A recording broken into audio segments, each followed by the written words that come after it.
Here are 6 crazy good black foods that white folks will never understand. From chitlins they call garbage to butter pecan we made our own flavor, these dishes tell a story of survival and soul. You might laugh at red Kool-Aid or side-eye well-done steak, but once you know the history, every bite hits different. Because every one of these foods was born from someone trying to degrade us.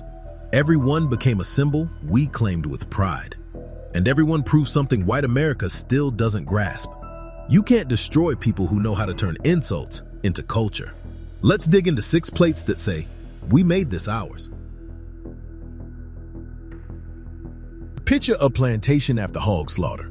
The enslaver carves shoulders and loins for his table, the upper portions, living high on the hog. He tosses intestines, feet, and heads toward the slave quarters like he's feeding dogs. Pig intestines that reek if not cleaned properly, that take 4 hours just to make edible. But West African ancestors had cooked intestines for centuries. The Hausa people ate chicken intestines. Others used them in sacred ceremonies. Enslaved Africans already possessed this knowledge. The transformation required precision that enslavers never anticipated. Every trace of waste had to be removed. Hours of cleaning in cold water, turning them inside out, scrubbing until spotless, then boiling for 3 to 4 hours with onions, peppers, and apple cider vinegar to mask the smell. Some cooks added potatoes to the pot or placed bread on top of the lid during cooking. The result was tender meat with flavors white folks never expected from garbage. By the early 1900s, chitlin eating clubs formed across the South. The Wake County Chitlin Club in North Carolina became legendary. These weren't just meals, they were social institutions, celebrating food born from oppression. Then came the Chitlin Circuit, safe venues where black performers could entertain during Jim Crow. Billie Holiday, Duke Ellington, Aretha Franklin, all played the circuit, named after intestines that were supposed to humiliate us. We took their insult and built culture from it. And here's the twist. Those same enslavers who threw us intestines, they were requesting chitlins for their own tables too, because eating intestines was popular in Britain and France.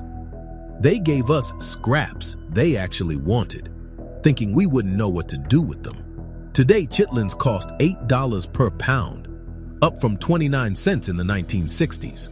Many young black Americans are abandoning them as too labor-intensive, too connected to painful history. But the legacy remains. We took what was meant to break us and made it sacred. Before we continue, if you believe these hidden food histories deserve to be told, subscribe to Black Stories Untold and help us expose the culinary resistance they don't teach anywhere else. Now back to the video. Montgomery, Alabama, 1955. Georgia Gilmore makes sweet potato pies while the bus boycott rages. These pies fund revolution, paying drivers who transport black folks to work during the boycott. She creates the Club from Nowhere, a secret baking operation raising money for the movement. When Dr. King gets indicted for violating Alabama's anti-boycott law, Gilmore testifies for him. Her employer fires her immediately. King gives her money to start a home restaurant that becomes civil rights headquarters. Presidents Johnson and Kennedy eat there. Strategy sessions happen over her fried chicken and pies. But the story starts earlier. In 1904, before her school became Bethune-Cookman University, Dr. Mary McLeod Bethune pedaled her bicycle through white Daytona Beach neighborhoods selling sweet potato pies door to door. She was black, in areas where black folks weren't welcome, selling desserts to people who opposed black education. She walked out with a $62,000 donation from John D. Rockefeller. Bethune's strategy was brilliant. She told white donors she'd teach black girls domestic skills like baking, conveniently omitted the English and Latin she actually planned to teach. Sweet potato pie was her Trojan horse into white wallets. Why sweet potatoes instead of pumpkins? Geography and resistance. Sweet potatoes arrived via the transatlantic slave trade, thrived in the warm South where enslaved Africans worked. Pumpkins became associated with the North, particularly after Sarah Josepha Hale, a Northern editor, promoted pumpkin pie as essential to Thanksgiving in the 1820s to 60s. When Lincoln made Thanksgiving official in 1863, some Southerners rejected both the holiday and pumpkin pie. Sweet potato pie became a Southern black identity marker. West Africans initially called sweet potatoes the white man's yam, considering them inferior to their native yams. Abby Fisher, an Alabama chef, published the first sweet potato pie recipe in 1881 in her book, What Mrs. Fisher Knows About Old Southern Cooking. Black cooks perfected it. Single crust, caramelized flavors, distinctive spices. When Dr. King was stabbed in 1958, a letter opener lodged near his aorta. He asked for his sister-in-law's sweet potato pie in the hospital. Some foods remind you what you're fighting for. Jim Crow had a rule. Black folks couldn't buy vanilla ice cream, except on July 4th. Every other day, they were restricted to chocolate. Maya Angelou documented it. People in Stamps used to say that the whites in our town were so prejudiced that a Negro couldn't buy vanilla ice cream, except on July 4th. The irony burns.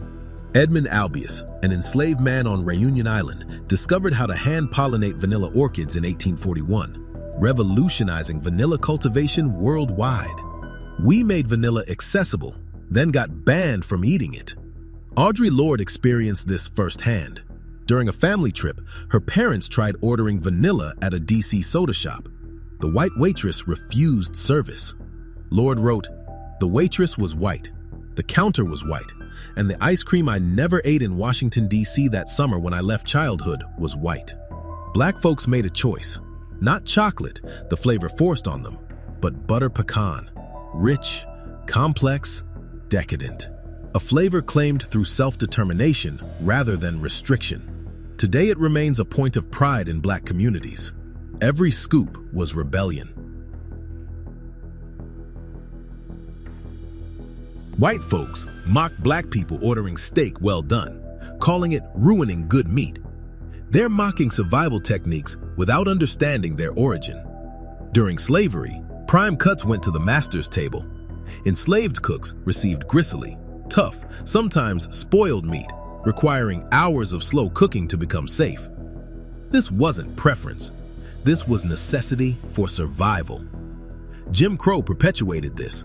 Black folks remained at the bottom of meat supply chains, receiving inferior quality from suppliers who knew they had no alternative.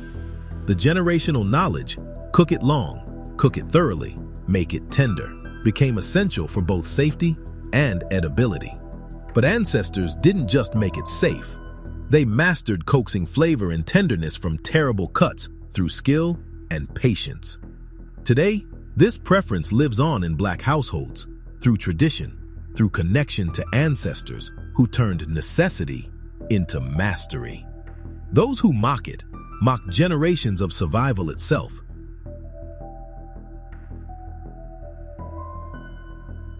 Every Black cookout features red Kool-Aid. White folks see cheap sugar water. That red color carries West Africa, the Middle Passage, and Juneteenth. In West Africa, ancestors made red kola nut tea, dropping reddish kola nuts in water until crimson, sweetening to taste. They made hibiscus drinks that became Christmas sorrel in Jamaica. Both crossed the Middle Passage as cultural memory, as techniques surviving even when people didn't. Red became sacred. It evoked bloodshed of enslaved ancestors, of those who died in chains, of sacrifice. When red lemonade emerged in the late 1800s and red Kool-Aid in the 1920s, these were continuations of ancestral practice. Big Red Soda from Waco, Texas gained cultural significance in Black communities, but red Kool-Aid won through accessibility, affordable, available, keeping ancestral ritual alive in every Black kitchen. When Juneteenth celebrations pour red drinks alongside barbecue and watermelon, they perform ritual, connecting Texas 1865 to West Africa centuries prior. This isn't sugar water. This is liquid memory, honoring those who died so we could be free. This is it. Soul Food in Houston sells 620 pounds of oxtails weekly at $14 to $15 per pound. Owner Craig Joseph remembers his grandfather paying 29 cents for the same cut in the 1960s. During slavery, oxtails were garbage. Enslavers took prime beef cuts, threw bony gelatinous tails to enslaved people like tossing scraps to animals. They couldn't imagine these would become delicacies worth more per pound than some steaks. Caribbean communities perfected Creole preparations, pan-seared, then slow-braised with Epi's spice blends, Scotch bonnet peppers, thyme, scallions, parsley, served over rice and beans. Southern black cooks developed different techniques, seasoning with garlic, salt, pepper, chicken base, slow cooking for 4 hours, creating gravies that set it off. For decades, this remained black soul food. Then, white tablecloth restaurants put oxtails on menus. Celebrity chefs discovered them. Food magazines wrote articles.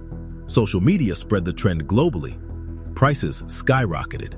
Jerron Paxton's song Oxtail Blues mourns, "Can you believe they done made these oxtails so high?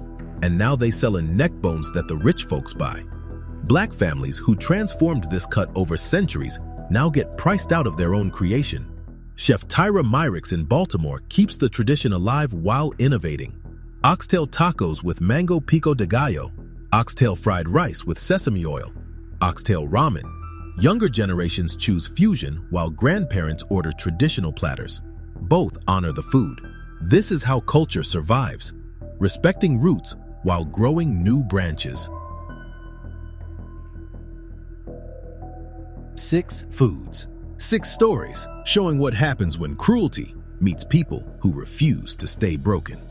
Chitlins, sweet potato pie, butter pecan, well-done steak, red Kool-Aid, oxtails. As these foods become trendy, watch the erasure happen. Oxtails on upscale menus with no mention of who made them great. Food magazines discovering them as if we weren't cooking them for centuries. Prices rising until communities who created them can't afford them anymore. But here's what they can't steal: the knowledge, the memory, the ancestral connection making these foods sacred. White folks can taste these foods, but they'll never feel the weight of ancestors who survived the impossible, who took deprivation and made it delicious, who weaponized the dinner table itself. Every time you make sweet potato pie instead of pumpkin, slow cook oxtails, pour red Kool-Aid, you're performing ritual remembrance. You're honoring generations who knew how to transform cruelty into cuisine. You're proving that innovation and tradition aren't opposites. In a nation that tried to use food as a weapon against us, we created the richest, most soulful cuisine in American history. We turned sustenance into resistance, oppression into celebration. That's power they tried to take and failed. The power to turn every meal into memorial, every bite into battle won, every dish into proof we're still here. If you want more untold stories of Black resistance, subscribe to Black Stories Untold. Share this with someone who needs to understand why food carries more than flavor. Drop a comment telling me which of these 6 foods connects to your family history. These aren't just recipes, they're receipts of Black excellence.